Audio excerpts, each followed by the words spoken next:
Hello friends, welcome back to RGM online classes. RGM education YouTube চ্যানেলে রোজ সকাল 8টার special WBP and KP 2024 এক্সামের target GK ক্লাসে তোমাদের সকলকে জানাই স্বাগত। তো আমাদের এই ক্লাসটা কিন্তু রেগুলার চলছে এবং আজকে আমাদের সেট নাম্বার 8, যেখানে আমরা বাছাই করা 40টা এমসিকিউ নিয়ে আলোচনা করব, যেখানে এই কোয়েশ্চেনগুলোর মধ্যে তোমরা ডাব্লিউবিপির প্রিভিয়াস ইয়ার্স কোয়েশ্চেনও রয়েছে, তার পাশাপাশি অন্যান্য যে সমস্ত গভর্নমেন্ট এক্সাম হয়েছে সেই সমস্ত পরীক্ষাগুলোর প্রশ্ন কিন্তু এখানে আমরা রেখেছি। তো কি রয়েছে আজকে সেটা প্রথম প্রশ্নটা দেখে নেব, তারপর যেটা 4টা অপশন রয়েছে প্রত্যেকটা প্রশ্নের সাথে যেটা তোমাদের সঠিক উত্তর বলে মনে হবে সেটা তোমরা নিচে লাইভ চ্যাট অপশন অথবা কমেন্টে জানাতে পারো। প্রথম প্রশ্নটা রয়েছে, নেতাজির আজাদ হিন্দ ফৌজের পতাকায় কোন পশুর প্রতিকৃত ছিল?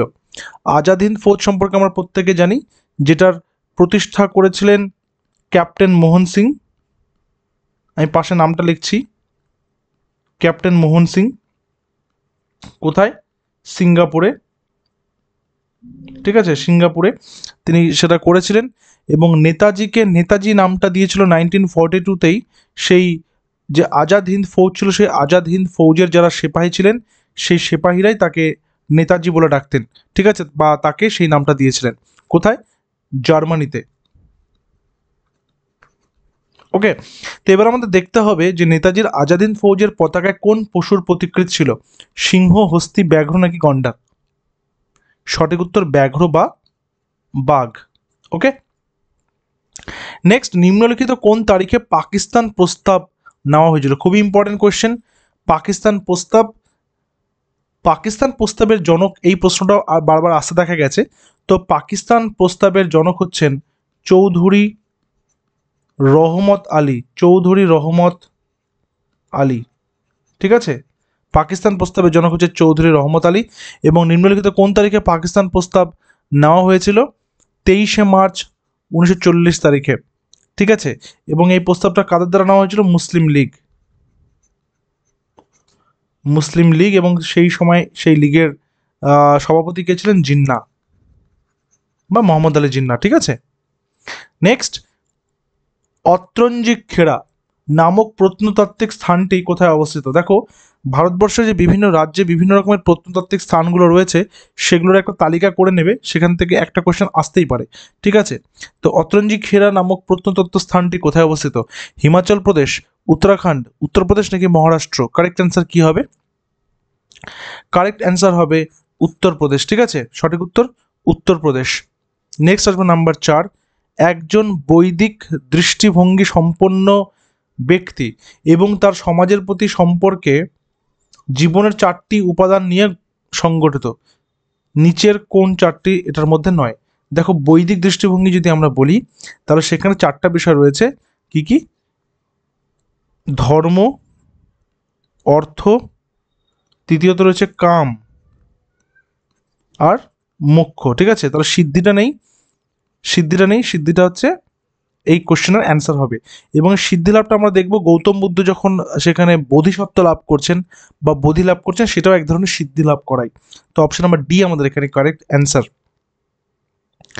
রামায়ণ অনুসারে রত্নাকর দস্যু বা রত্নাকরের আসল নাম কি ছিল, বা পরবর্তী নাম কি ছিল, বা অন্য নাম কি ছিল? রামায়ণটা হচ্ছে ভারতবর্ষের যে দুটো বড় এপিক রয়েছে তার মধ্যে একটি, যেটা সংস্কৃত ভাষায় রচিত হয়েছিল এবং সেটার নাম ছিল হচ্ছে বাল্মীকি মুনি সেটা রচনা করেছিলেন, যিনি কিনা তার আগের জীবনে তিনি একজন দস্যু ছিলেন বা রত্নাকর দস্যু ছিলেন। অপশন নাম্বার বি এখানে কারেক্ট অ্যান্সার। মহাবীর জিন বা মহাবীর জৈন যাকে আমরা বলে থাকি, যিনি জিন ধর্মের 24তম তীর্থঙ্কর, তাই তো, মানে শেষ তীর্থঙ্কর, যিনি পালি সাহিত্যে নিগন্থ নাটাপুট্টা নামে পরিচিত, তিনি কোন ধর্মের প্রবর্তক ছিলেন? শিখ, জুরাথ্রিস্টিয়ানিজম বা নাকি জৈন? সঠিক উত্তর জৈন ধর্ম। আচ্ছা, তার যে মুক্তি লাভ হয়েছিল সেই জায়গাটা আমরা আলোচনা করে নেব, সেটা হচ্ছে বর্তমান বিহারের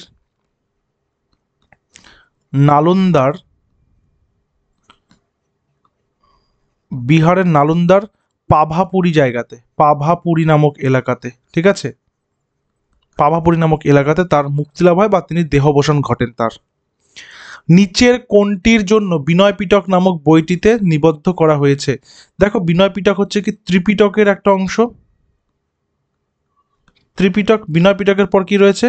সুত্ত পিটক আর অভিধর্ম পিটক।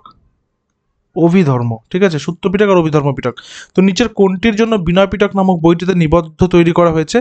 শাক্তকাল্ট, বুদ্ধিস্ট সংঘ বা বৌদ্ধ সংঘ, বৈষ্ণবিস্ট নাকি লিঙ্গজাত? সঠিক উত্তর কি হবে? সঠিক উত্তর হবে বুদ্ধিস্ট সংঘ বা বৌদ্ধ সংঘ, অপশন নাম্বার বি। নেক্সট আসবে নাম্বার 8। গৌতম বুদ্ধ কোথায় প্রথম 4টি ধর্ম উপদেশ দিয়েছেন? গৌতম বুদ্ধ কোথায় প্রথম 4টি ধর্ম উপদেশ দিয়েছেন? দেখো, গৌতম বুদ্ধ যখন জ্ঞান লাভ করলেন, তিনি 49 দিন টানা ধ্যানমগ্ন ছিলেন এবং তারপর তার সেই বোধিসত্ত্ব বা সেই বোধ জাগ্রত হলো, যে বুদ্ধ কথার অর্থ তাই জন্য কিন্তু জাগ্রত ব্যক্তি, সেটা কিন্তু সাধারণ মানুষেরও হতে পারে, যার মধ্যে সেই চেতনার উদয় ঘটবে বা সেই জ্ঞান লাভ হবে, তিনি জাগ্রত ব্যক্তি, তিনিই বুদ্ধ, ঠিক আছে। এবং তিনি যেই 4টা ধর্ম উপদেশ দিয়েছিলেন, সেটাকে কি বলা? সেটাকে বলা চতুরার্য সত্য, চতুরার্য সত্য, ঠিক আছে। এবং এই উপদেশের ঘটনাটাকে বলা হয়ে থাকে ধর্মচক্র প্রবর্তন। আমি সবগুলো লিখে দিচ্ছি এখানে, ধর্মচক্র প্রবর্তন। দেখো, তিনি যখন গৃহত্যাগ করলেন, মহাবিনিষ্ক্রমণ, ঠিক আছে, তিনি যখন দেহত্যাগ করলেন, মহাপরিনির্বাণ, এগুলো কিন্তু টার্ম রয়েছে, এগুলো থেকে প্রশ্ন আসে। তো এখানে সঠিক উত্তরটা হবে অপশন নাম্বার সি, সারনাথে, ঠিক আছে। নেক্সট কোয়েশ্চেন, গৌতম বুদ্ধ থেকে কোন জায়গায় গৌতম বুদ্ধ দিব্যজ্ঞান বা বোধিসত্ত্ব লাভ করেছেন? দিব্যজ্ঞান বা বোধিসত্ত্ব লাভ করেছিলেন? বৈশালী, বৌদ্ধগয়া, রাজগীর নাকি সারনাথ? সঠিক উত্তর বৌদ্ধগয়া বা বোধগয়া, বৌদ্ধগয়া বা বোধগয়া, ঠিক আছে। তখন তার বয়স ছিল, যখন তিনি এই বুদ্ধ জ্ঞান লাভ করলেন, তখন তার বয়স ছিল 35 বছর বয়স, 35 ইয়ার্স অফ এজ, ঠিক আছে। নেক্সট নাম্বার 10, উত্তরপ্রদেশের কোথায় বৌদ্ধ ধর্মমঠটি নির্মিত হয়েছে? উত্তরপ্রদেশের কোথায়? সারনাথ, সাঁচি, অমরাবতী নাকি কার্লে? উত্তরপ্রদেশের কোন অঞ্চলে? সঠিক উত্তর সেই একই জায়গা, সারনাথে। নেক্সট আসবো, গৌতম বুদ্ধের জন্মস্থানটিতে একটি কুঞ্জবন ছিল, সেটার নাম কি? লুম্বিনী, মাওফলং, মঙ্গরবনি নাকি ক্যাভাস? সঠিক উত্তর, গৌতম বুদ্ধের জন্মস্থানটিতে একটি কুঞ্জবন ছিল, সেটার নাম হচ্ছে Lumbini, option number A. Next, কোন রাজ্যে সনভান্ডার গুহাটি অবস্থিত? উত্তরপ্রদেশ, আসাম, বিহার নাকি উড়িষ্যা? কোন রাজ্যে সনভান্ডার গুহাটি অবস্থিত? Correct answer Bihar. নেক্সট, কণ্টক শোধন হচ্ছে এক প্রকারের বিচারালয়। এই টার্মটা ভালো করে দেখে রাখবে, এই টার্মটা থেকে প্রশ্ন প্রিভিয়াস ইয়ার্স কোয়েশ্চেন করতে গিয়ে কিন্তু বারবার এই টার্মটা খুঁজে পাওয়া গেছে। তো কণ্টক শোধন হচ্ছে এক প্রকারের বিচারালয়। এটি কোন রাজত্বকালে লক্ষণীয়ভাবে বিদ্যমান ছিল? রাষ্ট্রকূট, চোল, কুষাণ নাকি মৌর্য? কারেক্ট অ্যান্সার কি হবে? কারেক্ট অ্যান্সার হবে option number D, Maurya. Option number D, Maurya সময়ে। নিম্নলিখিত কোন ব্যক্তি 1877 খ্রিস্টাব্দে অশোকের শিলালিপিগুলোকে প্রকাশ করেছেন? যেটা কি ভাষায় ছিল? ব্রাহ্মী ভাষায়, ব্রাহ্মী লিপি, তাই তো? অশোকের শিলালিপি ব্রাহ্মী লিপি। তো কে সেটাকে ডিকোড করেছিলেন, বা বলা যেতে পারে কে সেটাকে প্রকাশ করেছিলেন? DC Sarkar, MS. Bhat, Alexander Cunningham নাকি Colin Mackenzie? Correct answer option number C, Alexander Cunningham. Next, নিম্নলিখিত কোন সম্রাট ভারতের নেপোলিয়ান নামে পরিচিত ছিল? ভারতের নেপোলিয়ান, বিন্দুসার, প্রথম চন্দ্রগুপ্ত, সমুদ্রগুপ্ত নাকি Ashoka? Correct answer option number C, Samudragupta, ঠিক আছে। আচ্ছা, সমুদ্রগুপ্তের যে তার যে প্রশস্তি ছিল বা তার যে শিলালিপি ছিল, সেটার নাম হচ্ছে এলাহাবাদ প্রশস্তি। এলাহাবাদ প্রশস্তির আরও একটা নাম রয়েছে, কি সেটা? প্রয়াগ প্রশস্তি। কার লেখা? তার সভাকবি হরিসেন। কি ভাষায় লেখা? সংস্কৃত ভাষায়, ঠিক আছে। নেক্সট হচ্ছে নাম্বার 16, পুষ্যভূতি যিনি থানেশ্বর থেকে শাসন শুরু করেছিলেন, তিনি কোন বংশের প্রতিষ্ঠাতা ছিলেন? পুষ্যভূতি। চালুক্য বংশ, বর্ধন বংশ, চেরা বংশ নাকি পাণ্ড্য বংশ? এটা এর আগে আমরা আলোচনা করেছি, তা আশা করি এই অ্যান্সারটা তোমরা খুব সহজে দিতে পারবে। সঠিক উত্তর বর্ধন বংশ, option number B. Next number 17, Virupaksha মন্দির কর্ণাটকের কোন জেলায় অবস্থিত ছিল? বিরূপাক্ষ মন্দির বিদার, বগলকোট, চিক্কাবাল্লাপুর নাকি বাল্লারি? বিরূপাক্ষ মন্দির কর্ণাটকের কোন জেলায় অবস্থিত ছিল? সঠিক উত্তর অপশন নাম্বার ডি, বাল্লারি জেলায়। নিম্নলিখিত কোন মন্দিরটিতে গোপুরাম পাওয়াটি গড়ে উঠেছে? কোন মন্দিরে? চিদম্বরম শিব মন্দির, দক্ষিণেশ্বর ভবতারিণী মন্দির, মাউন্ট আবু দিলওয়ারা মন্দির নাকি অমৃতসরের স্বর্ণ মন্দির?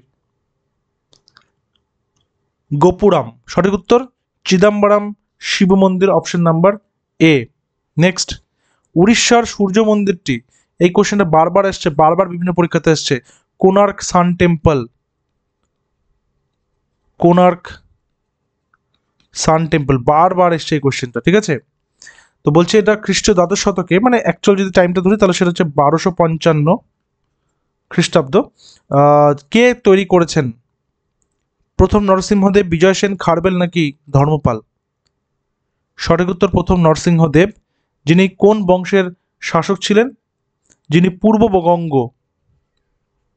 পূর্বগঙ্গ রাজবংশের রাজা ছিলেন, ঠিক আছে? কে সর্বপ্রথম এবং সর্বশেষ দিল্লি সুলতানের মহিলা শাসক ছিলেন? সুলতানা চাঁদ বিবি, নূরজাহাঁ, রাজিয়া সুলতান, রানী দুর্গা দেবী? বুঝতে পারছো নামটা কমন একদম, রাজিয়া সুলতান, যিনি কিনা 1236 থেকে শুরু করে 1240 পর্যন্ত শাসন কার্য সামলেছিলেন। বাংলার শেষ স্বাধীন সুলতান কে ছিলেন? দেখো স্বাধীন সুলতান বলেছে, আরও একটা প্রশ্ন হয় এরকমই দেখতে, ওটা হচ্ছে স্বাধীন নবাব হয়, ওটাও অ্যান্সারও নেব। বাংলার শেষ স্বাধীন সুলতান কে ছিলেন? হুসেন শাহ, গিয়াসউদ্দিন মাহমুদ শাহ, নসরত শাহ, ইলিয়াস শাহ? সঠিক উত্তর গিয়াসউদ্দিন মাহমুদ শাহ। কিন্তু যদি বাংলার শেষ স্বাধীন নবাব বলতো তাহলে সেটা কিন্তু সিরাজ উদ্দৌলা। ওকে, নেক্সট নাম্বার 22, বুদ্ধ কোথায় তার বাণী প্রচার করেছিলেন? গৌতম বুদ্ধ কোথায় তার বাণী প্রচার করেছিলেন? কুশীনগর, বুদ্ধগয়া, কাশী নাকি সারনাথ?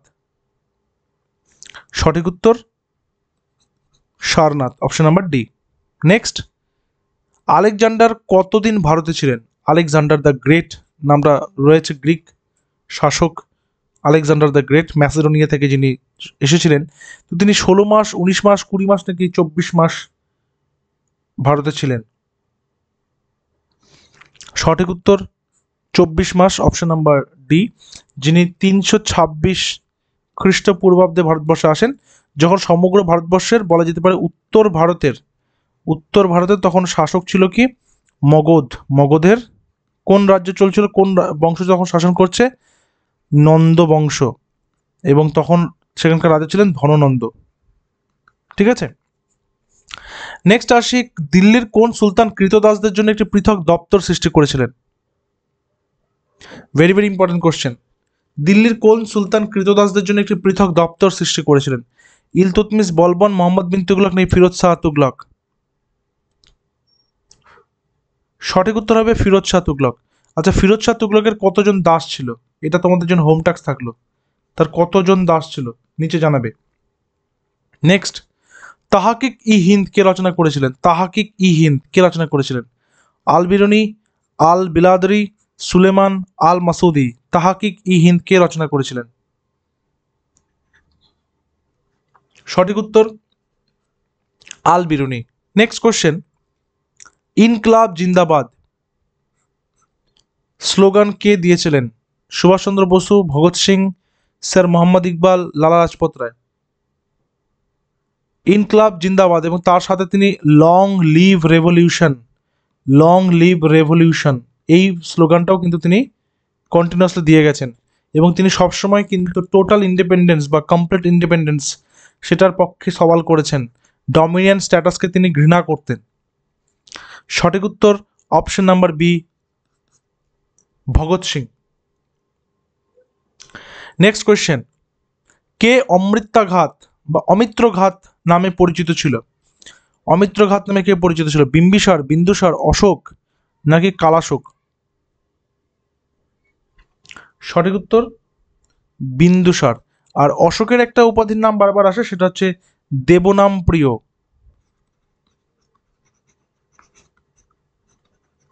ঠিক আছে, নেক্সট আসবো নাম্বার 28। কোন সুলতানের রাজত্বকালে চেঙ্গিস খান ভারত আক্রমণ করেছিলেন? চেঙ্গিস খান, মঙ্গোলিয়ান শাসক চেঙ্গিস খান, ইলতুৎমিশ, আলাউদ্দিন খিলজি, গিয়াসউদ্দিন বলবান, মোহাম্মদ বিন তুগলক? সঠিক উত্তর দিল্লি সুলতান ইলতুৎমিশের সময়। দিল্লি সুলতান ইলতুৎমিশ তিনি দাস বংশের একজন সুলতান ছিলেন। দাস বংশ যেটা 1206 খ্রিস্টাব্দে তৈরি হয় কুতুবুদ্দিন আইবকের হাত ধরে, এবং তিনি আইবক মানে কুতুবুদ্দিন আইবকের জামাতা ছিলেন, ঠিক আছে, বা জামাই যাকে বলা হয়। ভারতীয় টাকা ইন্ডিয়ান রুপিতে যে সিংহ মূর্তির ছাপ পাওয়া যায় বা যেটা ছাপা থাকে তা কোথায় আবিষ্কৃত হয়েছিল? ভারত, সাঁচি, বুদ্ধগয়া নাকি সারনাথ? ভারতীয় টাকায় যে সিংহ মূর্তি ছাপা থাকে সেটা কোথায় আবিষ্কৃত হয়েছিল? ভারত, সাঁচি, বুদ্ধগয়া নাকি সারনাথে? সঠিক উত্তর সারনাথে, option number D. Next number 30। দিল্লির কোন সুলতান একটি অশোক স্তম্ভ দিল্লিতে নিয়ে এসেছিলেন? দেখো, দিল্লির সুলতানের পিরিয়ডটা কিন্তু 1206 থেকে শুরু করে 1526 পর্যন্ত চলেছে, এবং এর মধ্যে 7 থেকে 8টা সুলতান ফ্যামিলি বা সুলতান গোষ্ঠী সেটা শাসন করেছে বিভিন্ন সময় বিভিন্ন রকম ভাবে। তো এবার বলছে কোন সুলতান, দিল্লির কোন সুলতান অশোক স্তম্ভ দিল্লিতে নিয়ে এসেছিলেন? ইলতুৎমিশ, আলাউদ্দিন খিলজি, মোহাম্মদ বিন তুগলক নাকি ফিরোজ শাহ তুগলক? সঠিক উত্তর option number D, Firoz Shah Tughlaq. ঠিক আছে, নেক্সট নাম্বার 31। কোন ভারতীয় সর্বপ্রথম ব্রিটিশ পার্লামেন্টের সদস্য মনোনীত হয়েছিলেন? এই কোশ্চেনে ঘুরিয়ে ঘুরিয়ে আসে, ঘুরিয়ে ঘুরিয়ে বিভিন্ন রকম ভাবে আসে।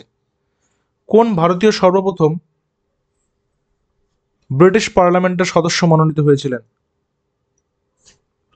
সঠিক উত্তর দাদাভাই নওরোজি, যাকে গ্রেট গ্র্যান্ডফাদারও বলা হয়ে থাকে। ঠিক আছে,